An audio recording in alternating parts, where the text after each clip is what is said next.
పరిపాలన అంటే. రకరకాలుగా ఈ పద్ధతుల్లో దోపిడీ చేసే కార్యక్రమంలో భాగంగా దానికి రకరకాలుగా పేర్లు పెడతాడు, రకరకాలుగా దాని చుట్టూ డ్రామాలు అల్లుతాడు. విజన్ అంటాడు, సంపద సృష్టి అంటాడు. ఇలా రకరకాలుగా కొత్త కొత్త పేర్లు పెడతాడు. పేర్లు పెట్టి టాపిక్లు డైవర్ట్ చేస్తూ స్కాములు చేస్తూ దోచేసే ప్రయత్నాలు చేస్తూ ఉంటాడు. అమరావతిలో గత వారం జరిగిన తీర్మానంలో కూడా, శాసనసభలో తీర్మానంలో కూడా, ఆ డ్రామాలో కూడా ఇవే మనకు కనిపిస్తాయి. ప్రజలను పక్కదోవ పట్టించడం, ఆ పక్కదోవ పట్టించే కార్యక్రమంలో తన దోపిడీకి స్టాంప్ వేసుకోవడం,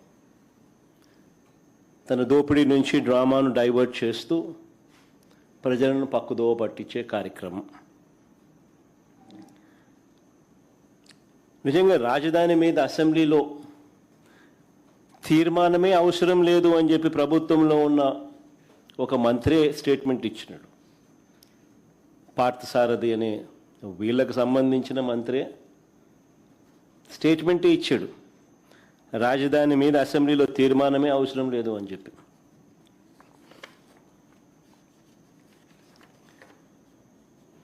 నేను అడుగుతా ఉన్నా, అసలు రాజ్యాంగంలో రాజధాని అనే పదం ఎక్కడైనా ఉందా అని? రాజ్యాంగంలో ఎక్కడ రాష్ట్రాలకు సంబంధించి రాజధానులు అనే పదం ఎక్కడా లేదు. దేశానికి మాత్రమే రాజధాని ఉంటుంది తప్ప రాష్ట్రాలకు రాజధాని అనేది కాన్స్టిట్యూషన్లో లేదు. Only seats of governance. ఈ ఫ్యాక్ట్ నిజంగా కూడా ఎవరు కూడా మర్చిపోకూడదు. సాక్షాత్తు కేంద్ర ప్రభుత్వం కూడా రాజధాని అనేది రాష్ట్రాల ఇష్టం అంటూ అధికారికంగా వీళ్ళు మన ఏపీ హైకోర్టులో కౌంటర్ అఫిడవిట్ కూడా దాఖలు చేసినారు. కేంద్ర ప్రభుత్వం ఆంధ్రప్రదేశ్ హైకోర్టులో ఒక కౌంటర్ అఫిడవిట్ కూడా దాఖలు చేసినారు. ఈ మేరకు రాజధాని విషయంలో కేంద్ర ప్రభుత్వానికి ఎలాంటి పాత్ర లేదు అని కూడా ఆ అఫిడవిట్లో వాళ్ళు పేర్కొన్నారు. మన కళ్ళ ఎదుటే 2000 సంవత్సరంలో కేంద్రం కొత్తగా 2000 సంవత్సరంలో ఉత్తరాఖండ్, జార్ఖండ్, ఛత్తీస్గఢ్ రాష్ట్రాలను కేంద్రము తీసుకొచ్చింది. మన కళ్ళ ముందని 2000 సంవత్సరంలో ఆ రాష్ట్రాలకు రాజధానులు ఎలా వచ్చాయి? కేంద్రం ఏదైనా డిసైడ్ చేసిందా? కేంద్రం నిర్ణయించలేదే. ఆయా రాష్ట్రాలు వాళ్ళు నిర్ణయించుకున్నారు.